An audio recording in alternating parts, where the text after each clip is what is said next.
Boxers or briefs? Boxer briefs. Boxer briefs, yeah. Briefly in boxers.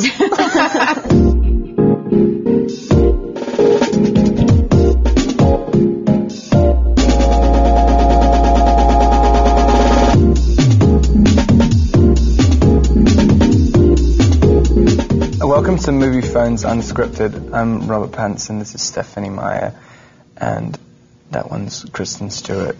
We're here to talk about our film, Twilight. We're going to ask each other some questions, and some of your questions, as well as some of our own. I'll start with the first question. Annie in Phoenix, Arizona, wants to know in what ways you relate to Bella, Kristen. I don't know why it's like more self-conscious when you guys ask me this question. I think she's who you experience the story through, so you sort of put I think every girl projects their own personalities onto her, so it was weird playing the part because I didn't feel like it was a big departure. There was no distinct character I was playing. I was really just this girl in this like extravagant situation. Okay, what was the most difficult scene for you to film? Probably the scene where I have to look at the guys who are hassling Bella, and the description in the script was he gives a look so devilish, so animalistic in its rage, in its fury that it terrifies full grown men. And coming out with my little bouffant hairdo, white makeup and a pea coat is quite difficult to look very scary. I wouldn't have guessed that one. It's cool. It was tough. I nearly quit because of it. Really? Oh my God, he almost punched me in the face like 5 times. I should have been on set that day. Which scene were you most excited to see translated from book to screen? I mean, I think the main one for me was always the meadow because, that's where it all started. That was the one that I saw in my head first, so I wanted to see that. But I think I was surprised that in the end, the one that, I don't know, I guess there's like the most, what's the word, like delight in scene was the baseball scene. Mm-hmm. I mean, that one was just so much fun to watch. It kind of blew me away, so there's those two. All right, if you could remake any movie, like from any period, recent, forever ago, and be the star, which one did you do?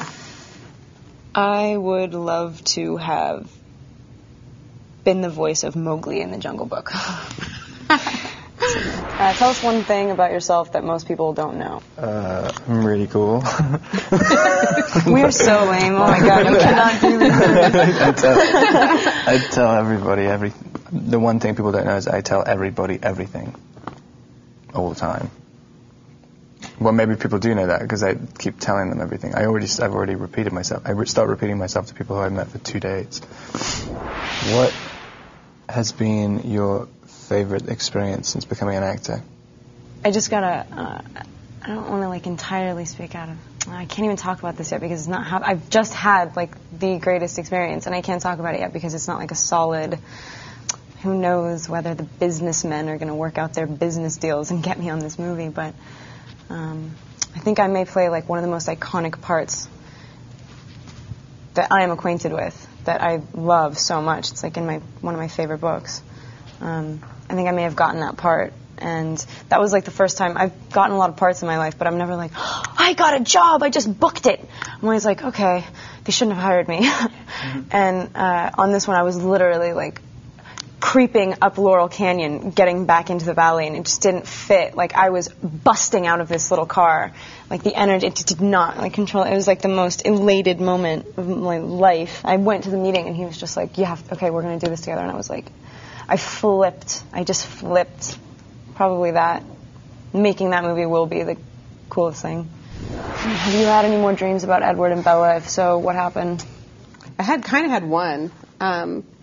After I was working on New Moon, I had this I was like sleeping in the guest room because my husband had a horrible cold, and so I wasn't like in my normal surroundings. And I had this dream that I don't know how much it was a dream and how much I thought about it afterwards because I was kind of out of it, but that Edward actually showed up and told me I got it all wrong. And he existed and everything, but he couldn't live off the animals, and he really was, hunter like any other vampire. And I kind of got the sense he was about to kill me. It was really terrifying, and it was bizarrely different from every other time I've thought about his character. And so then that was cool in a way, too, because it added something extra to my view of him. Oh, that's weird. Can you just make your best sexy face? Please. That's a request, no question. Can you? Can you do it? I thought I was already doing it. No, I need to get, I can't saturate the market too much. Smart, yeah. Stephanie, what other projects are in store for you? Do you plan to write a sequel to The Host, or will you finish Midnight Sun? Just want to say right now, I didn't leak it. I actually know that. Oh, really? Did you actually I do know that. You know who? Did I get investigated? Yeah. No, it wasn't. Oh, come on. Like I'm going to say that right now. No, I mean, it wasn't. I thought it was me for a bit, because I forgot where I put it on my computer. No, because if you knew, you wouldn't be live right now, Rob. FYI. No, I mean, this is what I've learned in the last 6 months. If you say, this is my next project, and you're just answering a question, like really, honestly, what am I working on right now?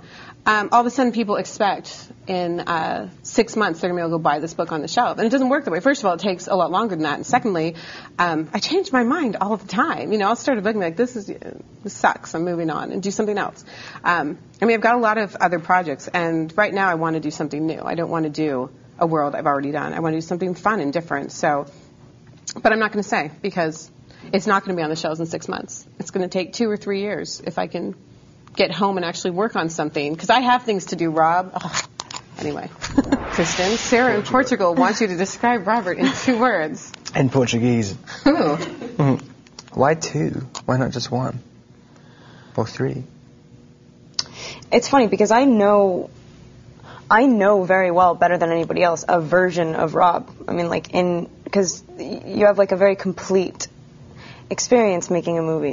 You go through something with somebody or whatever, and then that's this separate little thing. I don't feel like I know him very well. Maybe. He's such a great actor. How about good actor? Good person.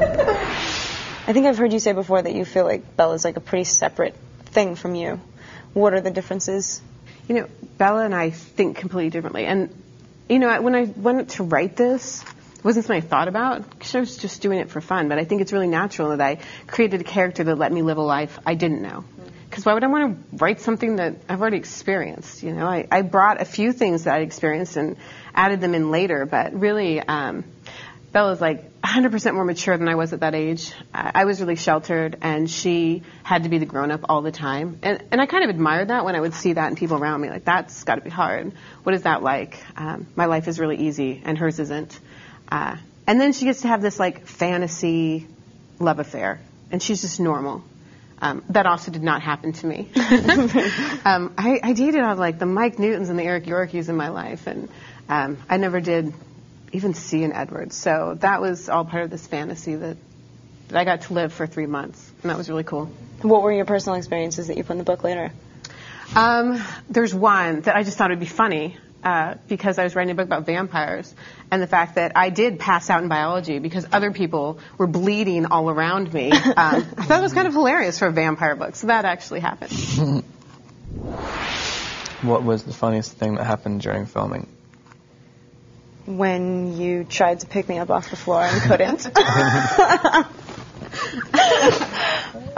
Made me feel like a gorilla.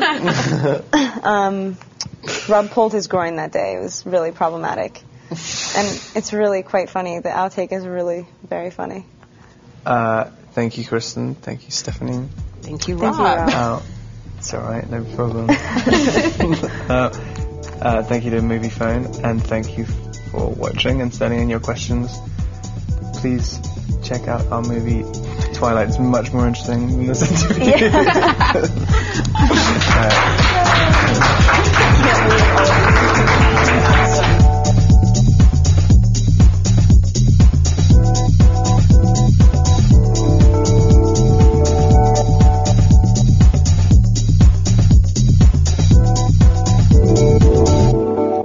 So what's your next project? Writing the Rob Pattinson story. It's a tell-all.